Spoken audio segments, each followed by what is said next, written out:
대리기사 폭행 사건에 대한 대질 조사가 모레 25일에 실시됩니다.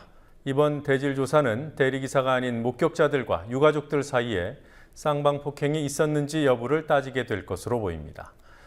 세월호 유가족들의 법률 지원을 맡아온 대한변협과 민변의 법률지원단은 이번 사안이 일부 유가족에 국한된 개별 사안으로 보고 관여하지 않기로 했습니다. 이 사건에 연루된 유가족들이 법률지원단 측에 전체 유가족들에게 누를 끼칠 수 없다며 지원 중단을 요청했다고 합니다. 세월호 사건 취재하고 있는 PD 연결해서 알아보겠습니다. 김현주 PD. 네, 김현주입니다. 네, 대리기사 폭행 사건 대질 조사를 모레 한다는데요. 확정이 된 겁니까? 네, 경찰은 사건에 연루된 세월호 유가족 4명에 대해 25일 목요일에 대질 조사를 벌이겠다고 밝혔습니다.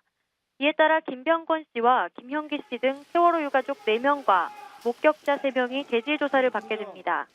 양측 모두 대질 조사에 응하기로 했다고 경찰이 밝혔습니다. 김병권 씨는 폭행 혐의는 인정하면서도 누가 피해자인지는 모른다는 입장이고, 김형기 씨는 자신이 대리기사를 때렸지만 김 씨 본인도 제3자로부터 맞았다고 주장하고 있습니다. 다른 유가족 2명은 폭행 가담 자체를 부인하고 있습니다. 경찰이 소환했던 5명 중 나머지 1명인 지용준 씨는 사건이 끝난 뒤 현장에 나타난 것으로 확인돼 경찰이 혐의가 없는 것으로 보고 있습니다. 반면 목격자 3명은 정당방위 차원에서 밀친 적은 있지만 폭력을 행사하지는 않았다고 주장하고 있습니다.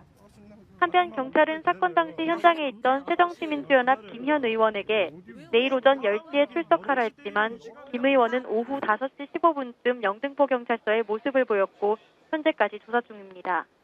이때까지 아무런 입장을 내놓지 않았던 김 의원은 경찰 조사 전 기자들에게 보낸 성명서에서 반말을 했다거나 직분을 이용해 수사에 영향을 미치려 했다는 점은 사실이 아니며 국민과 유가족, 특히 대리기사님께 진심으로 사과 말씀을 드린다고 밝혔습니다. 유가족들의 법률 지원을 맡고 있는 대한변협과 민변이 이번 사건에는 관여하지 않기로 했다더군요. 유가족들의 일방적인 폭행이 맞다, 이렇게 보는 것으로 인식될 수도 있을 텐데요. 어떻습니까? 네, 그런 취지는 아닌 것으로 보입니다. 대한변협 관계자는 당사자들의 요청이었다고 밝혔는데요. 대리기사 폭행 사건에 연루된 유가족들로부터 이 사건이 세월호 유가족 전체의 일처럼 보여서는 안 된다며 관여를 말아달라는 요청이 있었다는 겁니다. 또 더 이상 폭행 사건에 세월호 사건이 결부되는 것을 막기 위함이라고도 이 관계자는 설명했습니다.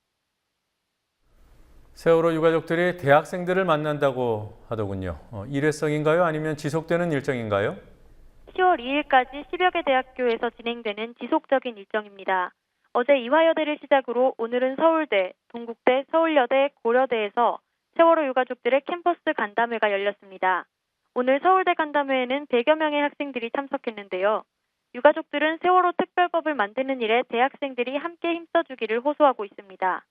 앞으로 숭실대, 연세대, 서강대, 건국대 등 10여 개 학교에서도 유가족들의 캠퍼스 간담회가 예정돼 있습니다.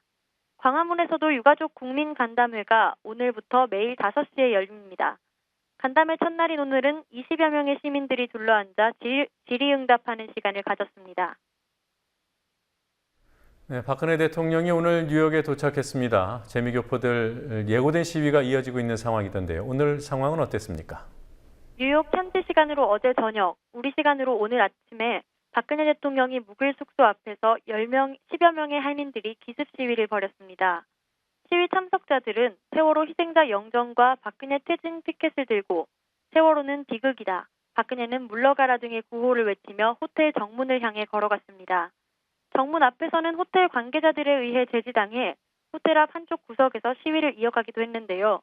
박 대통령의 뉴욕 일정 도중 세월호 특별법 제정을 촉구하는 한인들의 그림자 시위는 계속될 전망입니다.